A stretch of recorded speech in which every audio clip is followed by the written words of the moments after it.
Good evening बच्चों। देखो बच्चों, अपने इतिहास के अंदर प्रत्येक चैप्टर के मैं आपके टेस्ट ले रहा हूं और साथ ही साथ में आपको मोस्ट क्वेश्चन उपलब्ध करा रहा हूं। अब मोस्ट क्वेश्चन की चर्चा करें तो देखो, अपने जो छोटे क्वेश्चन है मोस्ट, जो एक एक अंक के पूछे जाते हैं एग्जाम में, उन क्वेश्चन के तो मैं आपके टेस्ट ले रहा हूं। तो छोटे क्वेश्चन तो आपको वहां से प्राप्त हो जाएंगे जो मोस्ट है हर चैप्टर के, ठीक है। और रही बड़े क्वेश्चनों की बात, तो भैया बड़े क्वेश्चन जो है वो मैं आपको इस प्रकार से सोल्व करा रहा हूं। जैसे अपने बात करें भैया बड़े क्वेश्चनों में, जैसे 2 अंक वाले, 3 अंक वाले, 4 अंक वाले, इस बार तो मान लो अपने 6 अंक वाले नहीं है, लेकिन जो मान लो जैसे मान लो पहले जो प्रश्न 4 अंक आता था उसी को इस बार अपने 2 का भी कर देंगे, 3 का कर देंगे, समझ रहे हो। तो छोटे क्वेश्चन मतलब जो एक एक अंक के आते हैं उनके लिए आप टेस्ट दे सकते हो। और रही बात बड़े क्वेश्चनों की, तो अपने जो 5वां चैप्टर है भैया इतिहास का, यात्रियों के नजरिए, इस चैप्टर से अपने जो मेन जो मोस्ट क्वेश्चन बनते हैं, जो बार बार एग्जाम में पूछे जाते हैं या पूछे जा चुके हैं, उन क्वेश्चनों की अपने चर्चा आज की इस क्लास में करेंगे, ठीक है भैया। तो अपने कौन सा चैप्टर है? इतिहास का 5वां चैप्टर है, यात्रियों के नजरिए। और ये सभी क्वेश्चन जो है वो आपकी ब्लूप्रिंट के अकॉर्डिंग है, ठीक है। तो सबसे पहले स्टार्ट करते हैं भैया क्वेश्चन नंबर 1। देखो, हालांकि मेरा सब कुछ आपको कराया हुआ है, यहां तक कि नोट्स भी मैंने आपको लिखाए हुए हैं। जब अपनी क्लास हुई थी तो उसमें आपको नोट्स में लिखा चुका हूं।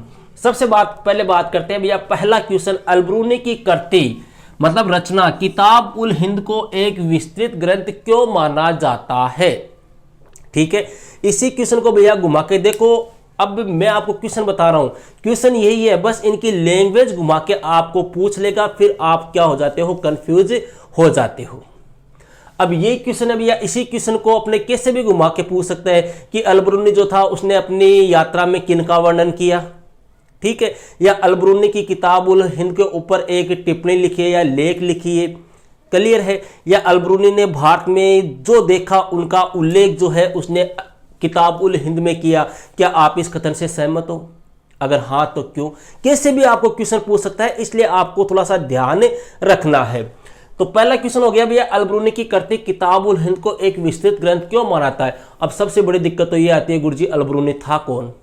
क्योंकि पढ़े हुए अपने को कई दिन हो गए, इस चैप्टर को पढ़ाए हुए लगभग अपने को 1.5 से 2 महीना हो गया। तो अलबरूनी भैया आपको पता हो अपने उज्बेकिस्तान का था, ठीक है, और भारत में आया था वो महमूद गजनवी के साथ में, महमूद गजनवी के साथ में भारत में आया था लगभग 11वीं शताब्दी में, ठीक है। अब यह इसने भारत में आने के बाद में देखो अपनी एक पुस्तक लिखी थी, एक रचना लिखी थी जो काफ़ी फेमस हुई। उसी रचना का नाम है किताब उल हिंद। और कौन सी भाषा में लिखी गई थी? अरबी भाषा में लिखी गई थी, क्योंकि अरबी का बहुत बड़ा विद्वान था वो, ठीक है। और इस पुस्तक में भैया कुल कितने अध्याय है? 80 अध्याय है। और प्रत्येक अध्याय का प्रारंभ जो है वो एक क्वेश्चन के साथ में होता है। जैसे मान लो अपने में क्लास लेता हूँ, जब वीडियो बनाता हूँ आपको पढ़ाता हूँ, तब अपने वीडियो का जो प्रारंभ है वो किससे होता है? क्वेश्चन के साथ ही होता है ना, ऐसा का ऐसा इसके इस अध्याय में होता था। इसके अलावा भैया इसने इस पुस्तक में जो भारत में देखा, जैसे भारत के धर्म, भारत की जाति,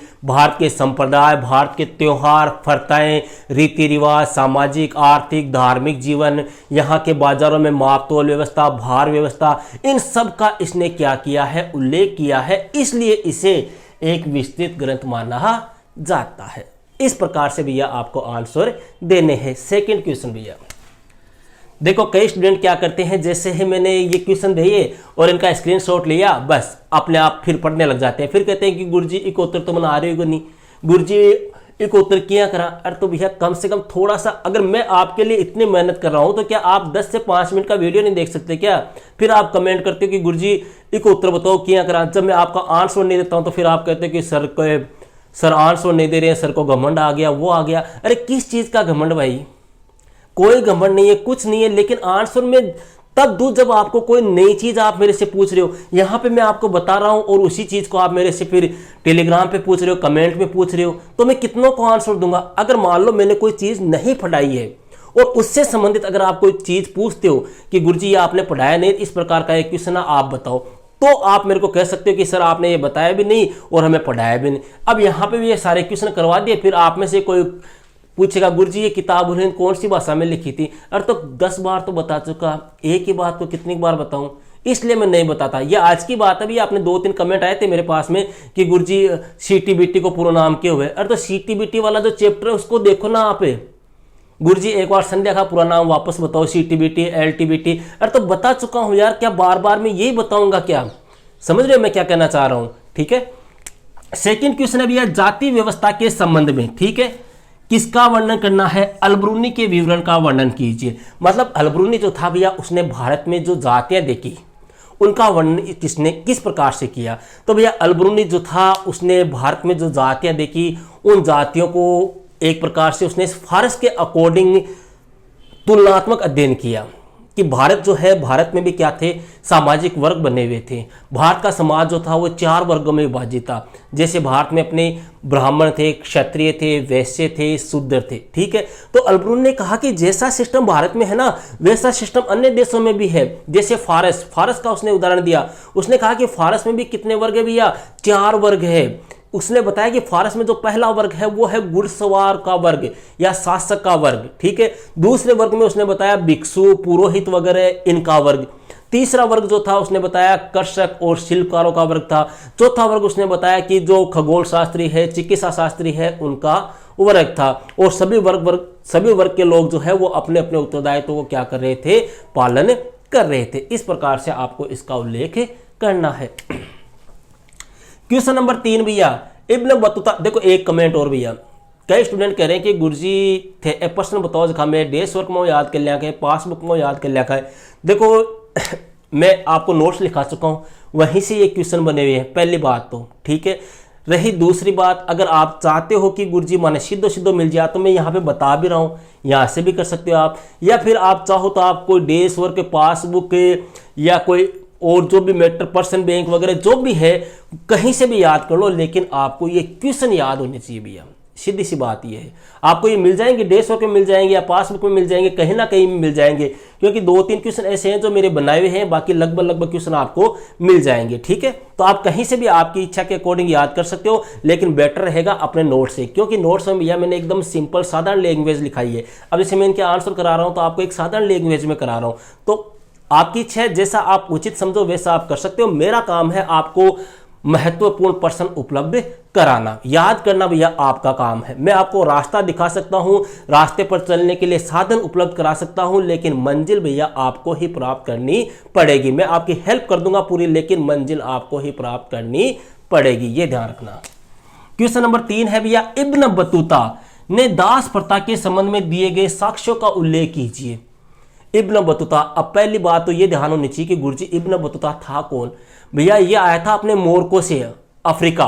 ठीक है, इब्न बतूता, और किसके समय आया था? ये मोहम्मद बिन तुगलक के समय आया था, दिल्ली सल्तनत के समय आया था। तो इसने दासों के बारे में कहा कि भारत जो है या अपने जो दिल्ली सल्तनत है, यहां पर भैया दासों की संख्या जो है वो बहुत ज्यादा है। और यहां का एक शासक था भैया फिरोज तुगलक। उस फिरोज तुगलक ने तो दासों के लिए यहां पर एक अलग से विभाग भी बना रखा था, जिसको बोलते थे दीवान ए बंदगान।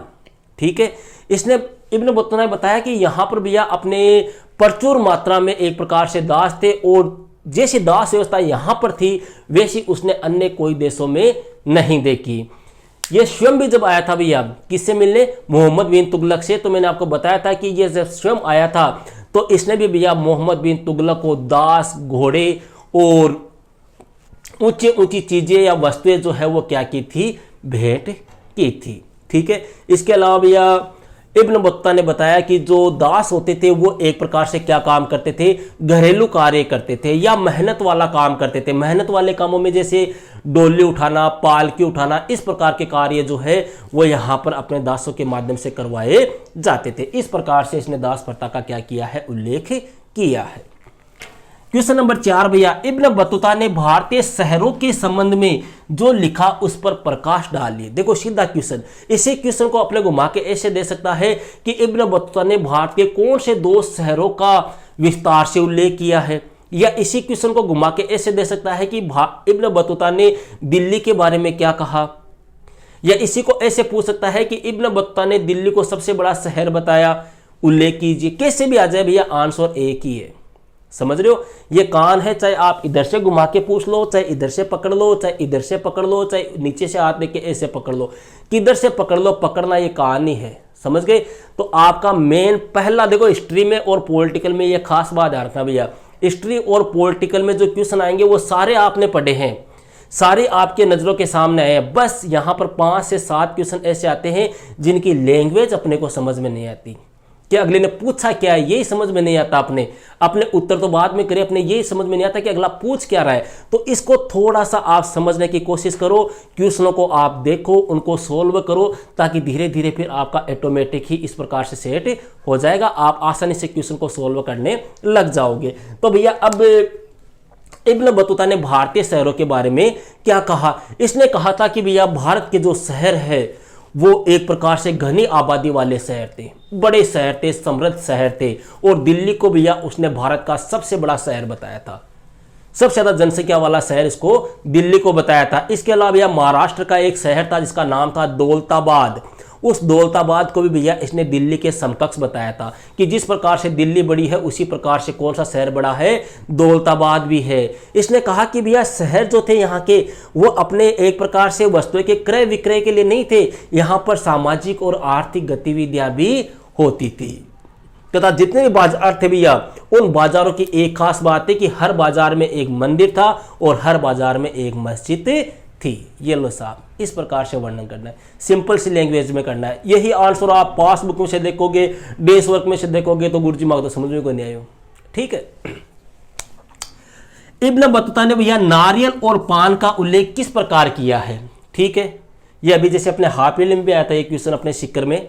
तो भैया नारियल और पान, देखो नारियल की बात करा, नारियल कैसा होता है भैया, उसके ऊपर रेशे होते हैं और 2 उसके ऊपर ऐसे छेद से होते हैं आंखों के समान। तो भैया इब्न बतूता जो था उसने कहा कि जो नारियल है उस नारियल की तुलना की थी उसने अपने एक प्रकार से मनुष्य से। उसने कहा कि जिस प्रकार से नारियल के ऊपर 2 छेद होते हैं उसी प्रकार से वो मनुष्य की क्या है, 2 आंख है, और जिस प्रकार से नारियल का एक बड़ा सा जो हिस्सा होता है, ठीक है, उसको उसने क्या कहा, ये मनुष्य का क्या है, मुंह है। और जो नारियल के ऊपर भैया जो रेशे होते हैं उनकी तुलना इसने किससे की, मनुष्य के बालों से की। ठीक है, तो नारियल हो गया। पान की बात करें तो भैया इब्न बतूता ने पान पहली बार देखा था, क्योंकि उनके देश में ये पान नहीं उगता था भैया, इसलिए उसने पान जो है उस पान की ओर एक प्रकार से उसका ध्यान गया, या पान जो था उसने उसका ध्यान अपनी ओर आकर्षित किया। उसने देखा कि यार ये पान जो है ये एक कोई विशेष है। क्यों? क्योंकि इस पान में भैया अपने सुपारी तो गिरती है, सुपारी के साथ साथ में इसमें इलायची है, लौंग है, पिपरमेट है, अपने सूप है, केसर है, गुलकंद है, इतना सारा इसमें कुछ गिरता है। इसका मतलब ये क्या है, कोई ना कोई विशेष चीज है, इसलिए पान की बेल ने भी इसका ध्यान अपनी ओर खींचा। नेक्स्ट क्वेश्चन है भैया, भारत का वृत्तांत लिखने में अलबरूनी के समक्ष कौन कौन सी बाधाएं आई। अब भैया भारत का वृत्तांत उसने कौन सा लिखा था, किताबुल हिंद। अब उसके सामने कौन कौन सी बाधाएं आई भैया, सीधी सी बात है, कोई भी आप जैसे मान लो यहां से आप फारस जाओ, यहां से आप अमेरिका जाओ और वहां पे वहां के बारे में कुछ लिखना हो तो वहां पे कौन सी भाषा में लिखेंगे, वहाँ की लैंग्वेज में लिखेंगे, वहाँ के लोगों की जो भाषा है उसी के बारे में अपने को जानकारी होगी। तो भैया पहली समस्या तो क्या आ गई, भाषा की समस्या आ गई। क्यों? क्योंकि भारत में उस समय जितनी भी रचनाएं होती थी वो लगभग कौन सी भाषा में, संस्कृत भाषा में, जबकि अलबरूनी कौन सी भाषा का ज्ञाता, अरबी और फारसी भाषा का ज्ञाता। पहली समस्या तो आएगी।